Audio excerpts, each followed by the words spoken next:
Freddy, check out these pictures. We have to get these. Gregory, those parts belong to my friends. What? All they've done all night is try to hurt me. There must be a good explanation. They are not capable of hurting a guest. Give me back my eyes! Gregory! You can't hide from me! Roxy, Error! you're always my favorite. Cassie, get out of here! Run! I remember your special day. Welcome back, everyone. I'm Bon Jonesy, and it seems you all missed something important in Ruin, so it's up to me to prove it. In this series of mine, spanning 10 episodes each, I'll not just reveal some interesting things in Ruin, but I'll prove its validity. And believe me, Ruin is hiding some interesting revelations about the lore and much, much more. We've hit the halfway mark in the series, meaning there are only 5 more episodes before it's all over. But don't worry about that. We're finally diving into the animatronics of Ruin. And what better way to kick things off than with the best of them? After all, it's here in Ruin that Roxanne Wolf's true purpose is revealed. In my deep dive into Ruin, one of the most confusing characters for me has been Roxy. From her drastic shift from an antagonist in Security Breach to her revival after Cassie deactivated her in Roxy Raceway, it all left me grappling with her role in the lore. Yet the key to understanding her lies in her precious eyes. One of the craziest things that Security Breach introduced was that Roxy can see through walls. Really? I didn't know Roxy could see through walls. But it's not exactly as you and I thought it to be. I originally assumed this ability was the usual X-ray vision power, but Freddy's dialogue and the duffel bag message suggest something otherwise, as they don't explicitly mention X-ray vision. Instead, they refer to her eyes seeing differently and through walls. But then, I realized something thanks to Freddy. You look different to me. I can see movement through the walls. Freddy never specifies what he sees, only that he sees something moving on the other side of the walls, and that Gregory looks different, which combined with the most likely turned down version of Roxy's eyes we see in game, paints a complete picture of how Roxy's eyes work. Roxy can see through walls, but she doesn't see the details of whatever object, bot, or person she's looking at, but rather their outline or shape. This explains why Gregory will look different to Freddy, and why he didn't immediately call out Vanny as Vanessa in the fire escape ending. But if Roxy possessed this outline vision, shouldn't she be more aware of the events within the Pizzaplex? Typically, characters with such abilities can turn them off, yet Roxy appears to be in constant outline X-ray mode. This raises an important question. Shouldn't she, out of all the animatronics, notice Vanny? Even if her vision had limited range, and even if the virus prevented Roxy from seeing Vanny directly, she still would have seen Vanny harming someone, or at least witnessed one of the various murders or tragic events caused by her and Glitchtrap that took place inside the Pizzaplex. So the question must be asked, is Roxy secretly evil or aware of the dark side of the Pizzaplex and chooses to remain ignorant? The answer is a solid no. In Security Breach, some occurrences are outliers to the normal routine within the Pizzaplex. The Glamrock being out of their green rooms at night and roaming the entire Pizzaplex is one of them. Vanessa is the reason for that, and she sent them on a manhunt for Gregory. Okay. Look, we're like 15 minutes from closing and some kid is sneaking around backstage. If you see anything, notify me immediately. I already alerted the others. Roxy, Chica, and Monty reflect this, as they are constantly calling out for Gregory as they search the Pizzaplex for him. But this doesn't mean that they can't leave their room after closing time, as this duffel bag message proves. The takeaway here is that the Glamrocks normally remain in their green rooms at night, only emerging when prompted by the need for food, security alerts from the daycare attendant and head of security, or Vanny and Glitchtrap schemes. These rooms are equipped with everything they need: plushies, personal items, arcade cabinets, drinks, and access to personal elevators for parts and service, keeping them occupied and functional until the Pizzaplex reopens in the morning. This explains why Roxy would be oblivious to the evil deeds transpiring around the Pizzaplex. In dark humor fashion, it's because she's in her room. For example, during the daily staff meeting in the loading docks at 11:30 p.m., when the human service team were murdered, Roxy would have been in her room, unaware of the unfolding events. I'm sure of this because Security Breach actually began around 11:30 p.m. too, and as we see through Gregory's crawl through the vents, which from Freddy's maintenance room to the exit vent in Rockstar Row places him above Roxy's line of sight, the Glamrocks are all in their respective room before closing time. Thus, without doubt, Roxy is a good animatronic, one that the villains strategically work around. While Roxy being good may seem obvious to many, Ruin has taught me that commonly held beliefs in the fandom can be wrong, meaning it's always good to make sure that everything is as it seems. Since the reveal trailer for the DLC, a debate about the difference between Roxy's Ruin and Shattered Face and why they exist has been stewing among the fandom. Yet from what I found in my analysis of Ruin, I come to one conclusion. Vanny modified Roxy's face. While some may be skeptical, it's clear that Roxy's Ruin face is different from her Shattered face. Vanny is the only character in and actively tampering with stuff in the Ruin Pizzaplex, including altering the former Infobot into a Maskbot and the wind-up Music Man, as some resemble the Shattered Glamrocks. If you still doubt me, then let's examine the design changes from Shattered Roxy to Ruin Roxy, starting with their endo casing. Notably, her left arm and hand casing are entirely missing, and her chest and stomach casing are virtually gone, except for a small section on her left shoulder and a bit extending up from her waist. Her right arm has also sustained damage, with her hand casing missing and the stripes of her arm warmer faded. Yet the most interesting changes occur at her waist and legs. Her waist casing is completely absent, revealing bare endo hips, which have multiple dents with her right side warped. Her right leg has become even more shattered, along with her leg warmer black stripes starting to fade, with her left thigh only showing just a bit more damage and her foot casing gone. However, Ruin Roxy's left purple leg warmer is the only part of her that has gained more than lost. It's completely different from her leg warmer casing in her Shatter form, but besides that, Ruin Roxy is just an updated design of an even more Shattered Roxy. That's why the stark difference between her two faces make it obvious that someone had modified it. I mean, the eye socket design of Ruin Roxy is completely different from Shattered Roxy's, and that face mask couldn't have been there in her pre-Shattered form, as after hitting Roxy with a go-kart and removing her eyes in Security Breach, we can clearly see that her face was nothing like the mask. Even then, a further comparison can be made with Glamrock Freddy, who during the eye upgrade lacks any similar face masks, indicating it's not a standard feature for the Glamrocks. So Vanny must have given Roxy that face mask with a fast rinse compatible sockets for one reason: to turn off the Mix's security program. From her eyes to her modified design, Roxanne Wolf's true purpose within the Pizzaplex is more than an icon and entertainer, as Ruin reveals to us. She is a security measure in helping to keep the mimic hidden. The X-ray vision Roxy has is something an animatronic wouldn't need to be other than go-kart racing, like the duffel bag message says it was meant for. Yes, good vision is required for good driving skills, as the ability to see farther and better gives one time to better process their next move faster than their opponents. Seeing through walls, even if it's just outlines of things, however, is distracting, especially when you can't tell what's actually behind a wall or right in front of you while moving very fast. Yet it's useful, as the Pizzaplex's very own security team had likely come to learn and adore Roxy for, judging by her full-body portraits on some of the security office desks in the building, unlike the other Glamrocks, for finding any lost children who had wandered off within the building, or perhaps apprehending vandals, troublemakers, or a hacker, which is why she's part of the Mix's security program. In Ruin, Cassie must deactivate all security nodes to access the sinkhole and unlock the door to the mimic's sealed room. However, what I discovered in diving deep into Ruin is that to fulfill one of these things, Cassie could have deactivated all but one security node to accomplish it. From the very first episode, I revealed to you all a yellow brick road made by Vanny for Cassie to follow throughout the Ruin Pizzaplex. This road brought her to Glamrock Salon to encounter Roxy, who chased us down Gregory, which led them both to Roxy Raceway first section. Yet in hindsight, Cassie could have deactivated Roxy's node much earlier in the story.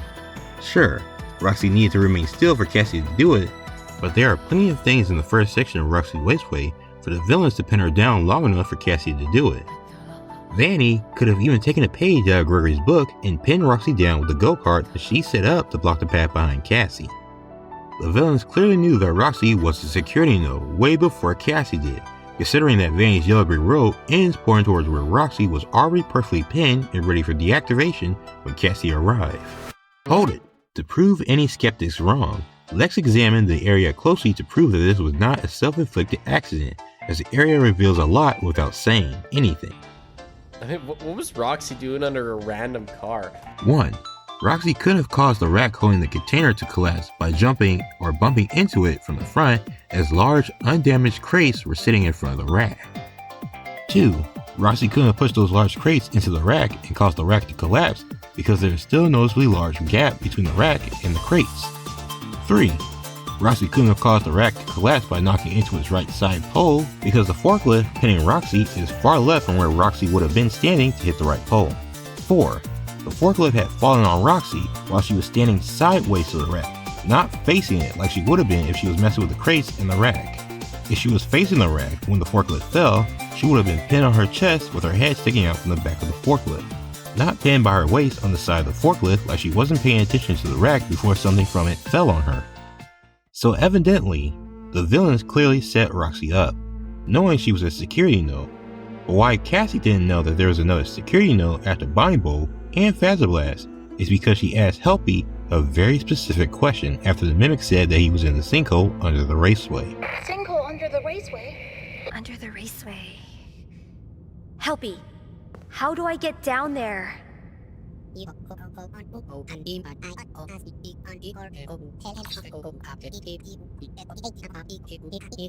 And once again, Help Me's response clues us in on something. You see, Help Me messed up here. He told the truth.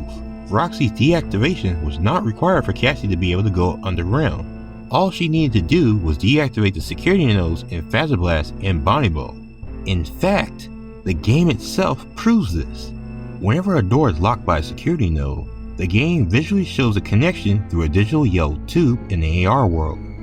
You see this with the electric door in Monty Golf, the Shatter in Superstar Daycare, the maintenance room doors in Monty Golf Catwalks, the double red doors in the Cupcake Shop in Glamrock Salon, and Bonnie stage curtains in Bonnie Bowl. The only exception is Blast, where there's no locked door, hence no yellow cable connected to the security node. And guess what? The same goes for Roxy's security node and the door to the sinkhole. There's no yellow cable. If you walk past Roxy without deactivating her, the door remains locked. Once Roxy is deactivated, the door opens. Therefore, Roxy's security node is not preventing Cassie from descending into the sinkhole. It's Glitchtrap. The real reason the villains want Cassie to deactivate Roxy is that she's the final security node blocking access to mixes, the ultimate defense against the Mimic, as I showed you all last episode. According to Edwin Murray and Fazbear Entertainment's requirement for the Mixes security program, all security nodes in the Pizzaplex must be deactivated before the last one appears and can be interacted with. Roxy is only digitally distorted like the rest of the nodes without the mask after you shut down Blast's security node.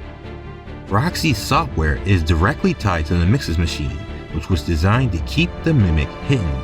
But if the Mixes security program fell in this task, if the machine was turned off and the Mimic was freed, Roxy had one more function besides being the last security node. One last task she must complete at all cost. Stop the Mimic.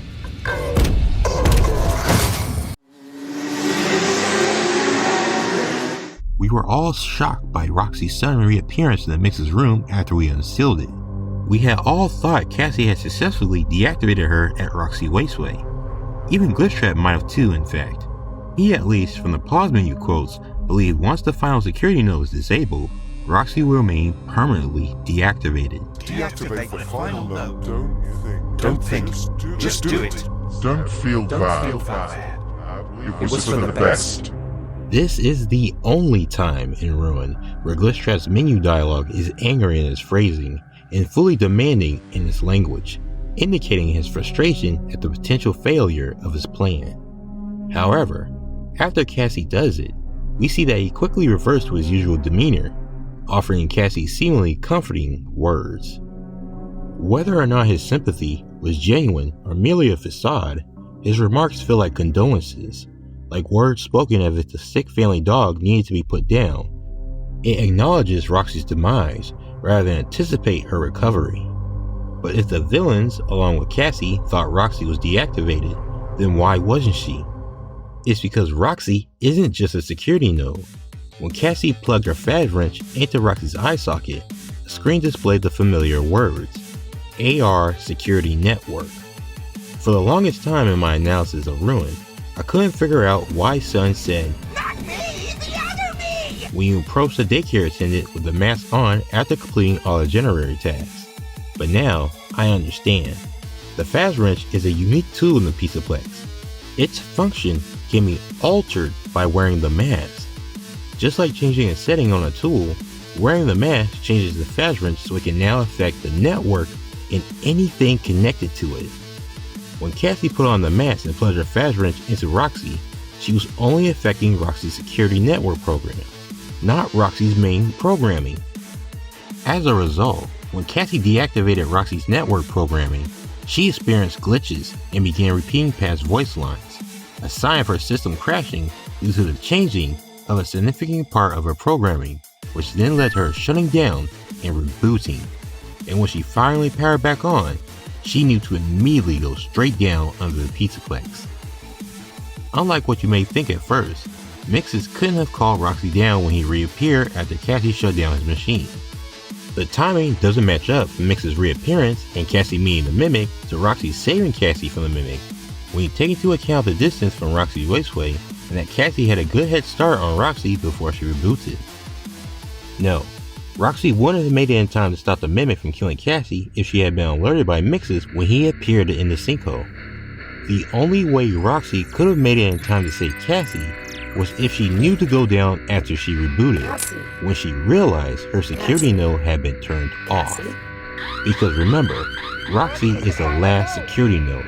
If her node is deactivated, it means someone has succeeded in deactivating all the nodes in the Pizzaplex. And if they did that, it means they're going to turn off Mixes. And if they're doing that, they're trying to release the Mimic. Among the Glamrocks in the Pizzaplex, Roxy is the most vital when it comes to stopping the Mimic. Her unique X-ray vision is incredibly crucial for detecting something that likes to hide, put on costumes, and shift its body into spare animatronic suits or casings, which would be capital E easy for her since the Mimic has a one-of-a-kind endoskeleton. But while Roxy may excel at identifying the Mimic in its various forms, she alone cannot defeat it, as the climax of Ruin shows us the outcome of that matchup. While many theorize that the Mimic was mimicking Roxy during their battle, that contradicts this established character in Ruin and the Tales book epilogues. Despite all the dialogue in Ruin, the Mimic is not a conversationalist when focused on its victim. It remains silent and focused when in pursuit or confrontation, with the only noise coming from it is the scream it can make as it rips, tears, and pummels its victim to death. And just as I made clear when discussing the Mimic's MO last episode, the Mimic will talk and mimic a voice when it's trying to lure a potential victim closer to it. Employing manipulation tactics and getting inside the opponent's head during a fight does not fit the Mimic's MO at all. That's a strategy used by far more cunning villains like Baby I'm not going to hurt you. and Glitchtrap. So what's heard of Roxy's voice during the fight with the Mimic is all coming from her, which if you listen closely, you'll hear Roxy herself saying she lost.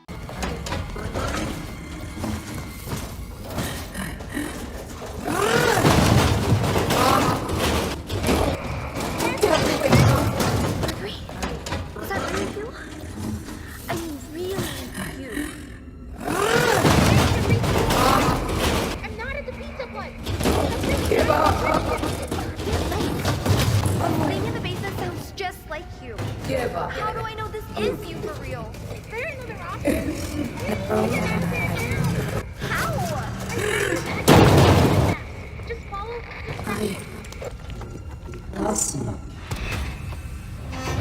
But even without being a Shatter and Ruin, Roxy still couldn't have won that fight.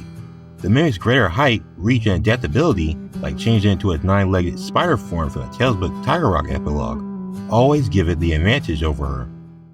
However, there was one advantage that Roxy was given by Edwin and Fazbear Entertainment that would have turned the tide in her favor: numbers.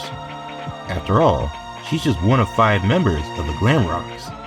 That's right, they're more than just mascots, they're the Pizzaplex Guardians.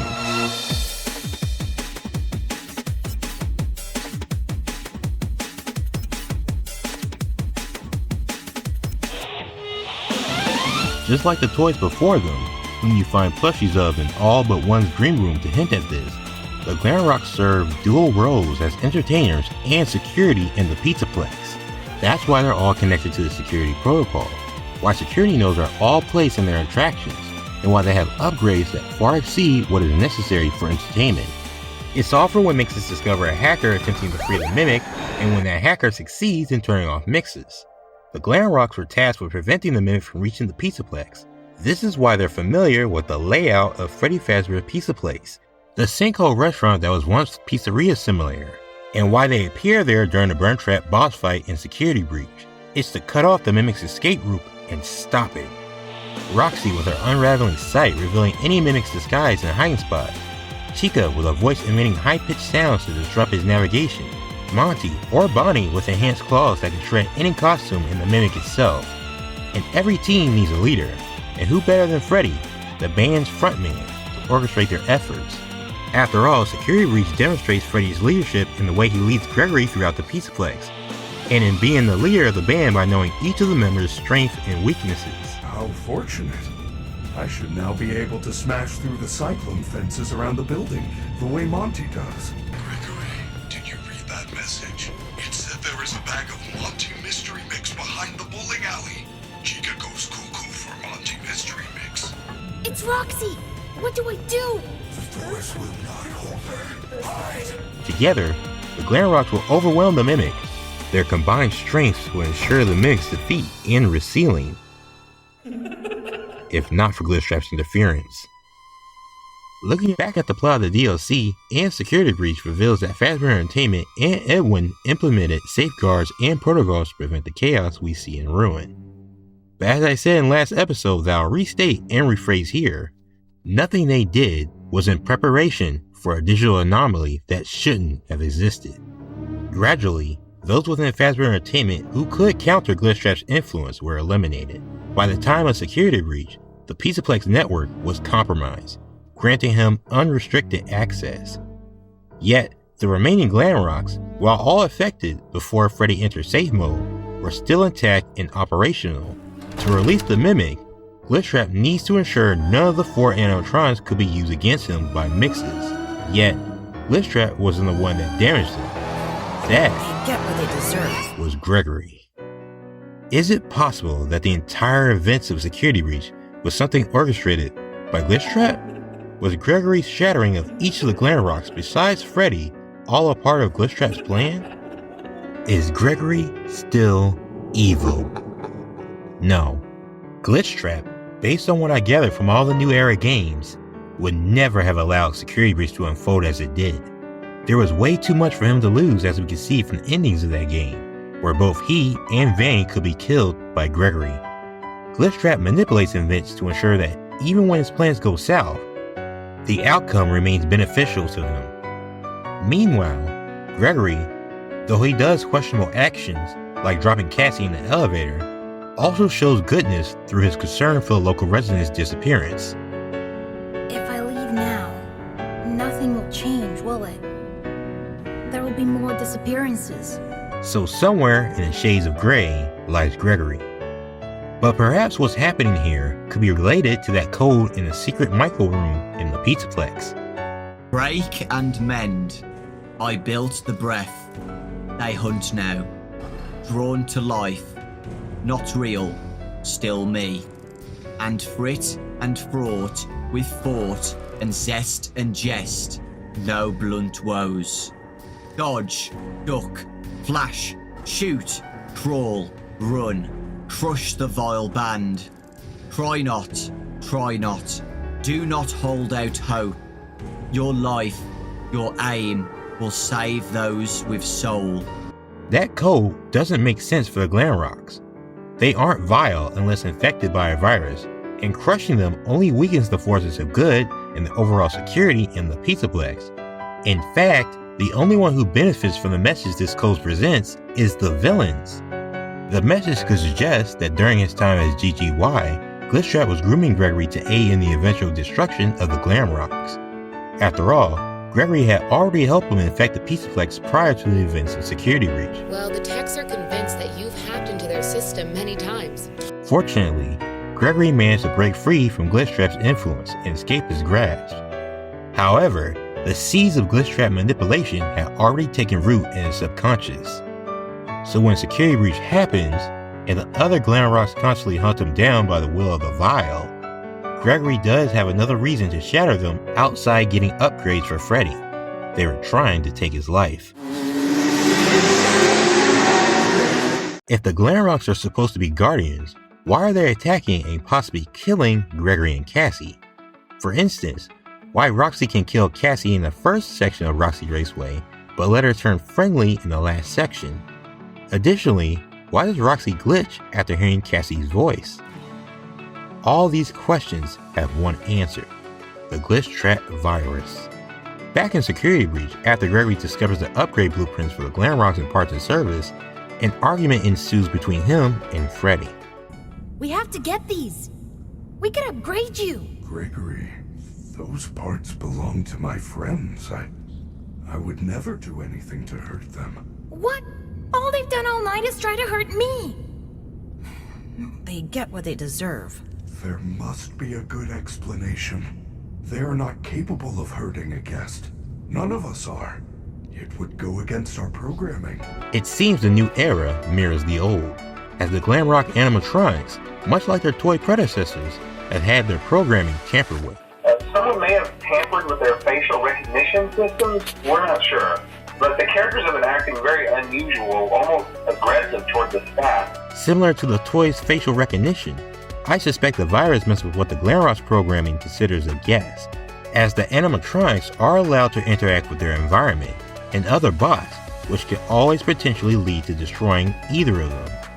So the virus might just change people from potential guests to bots, allowing the Glamrocks to kill Gregory and Cassie. However, in a wise move, Fazbear Entertainment implemented a safeguard within the Pizzaplex to ensure the safety of both employees and visitors in case the Glamrock fails to recognize them as a guest. It explains why Vanessa is safe from the Glamrocks and while Gregory is not during Security Breach. The Pizzaplex list of guest profiles. I found him earlier and locked him up and lost and found. That is great news. He can be returned to his parents. He can't. Turns out, there's no record of him. What Vanessa is actually talking about is something that was given a name and referenced by Freddy at the very beginning of Security Breach. There you are.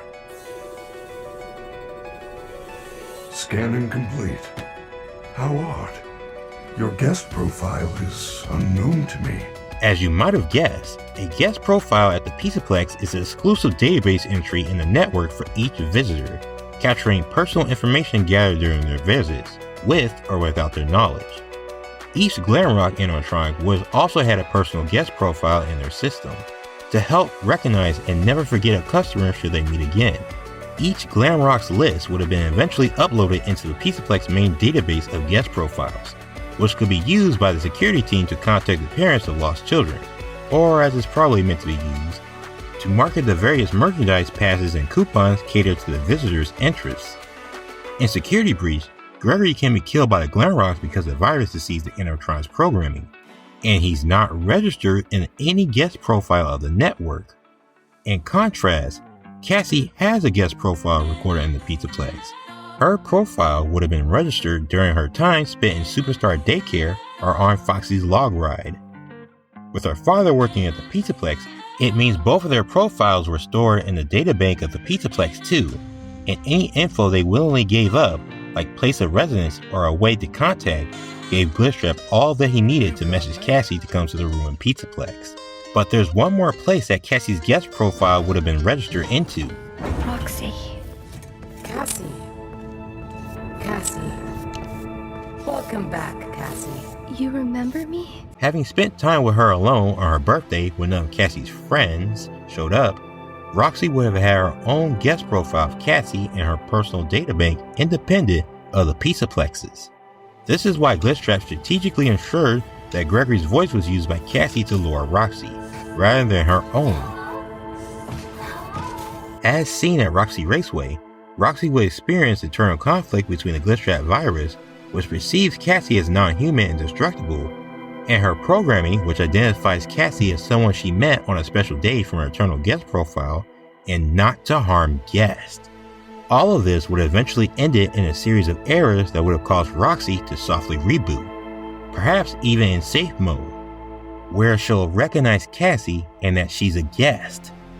And with a new unaffected Roxy, Cassie would have had the best guardian to have in the ruined Pizzaplex, one that would have quickly connected the dots with Mix's appearance, which would instantly clue her in on who this Gregory was, and his true intention when Cassie tells her why she's there. Remember, Roxy is a part of the Mix's security.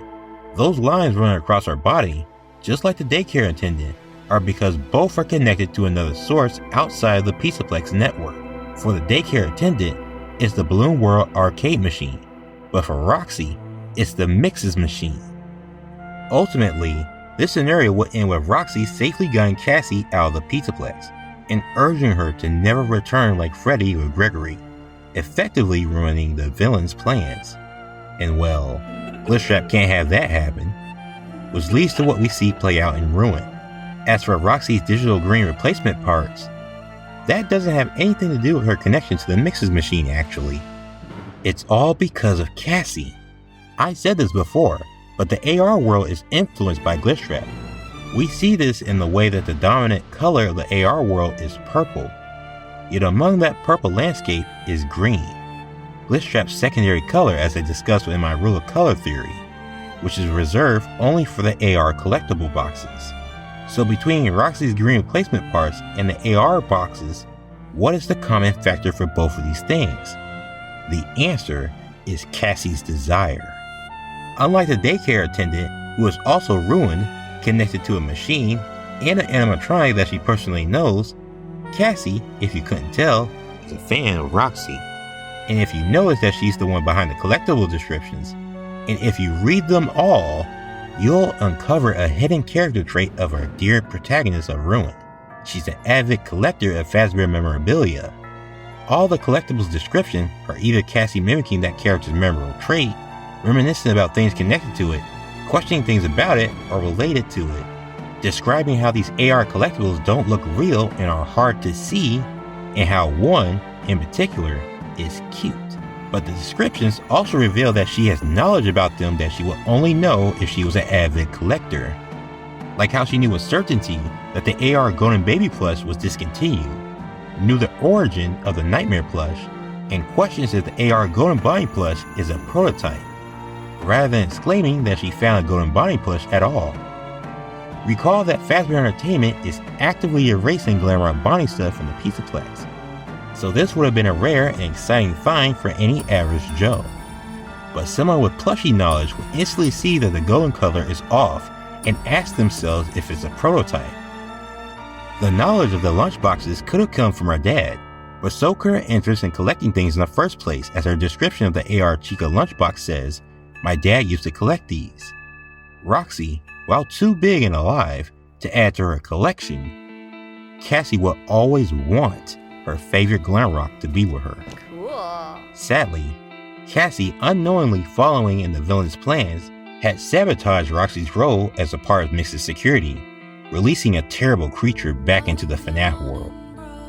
Yet amidst the endings of the DLC, the best outcomes for Cassie are in the Scooper and Elevator endings, as the Brazil ending traps her permanently by Glitchtrap. With Gregory still out there, and the Elevator ending teasing that Roxy survived her battle with the Mimic, there lies a chance, a possibility that this tragic course of ruin set by the villains has a glimmer of hope at the end for Roxy and Cassie.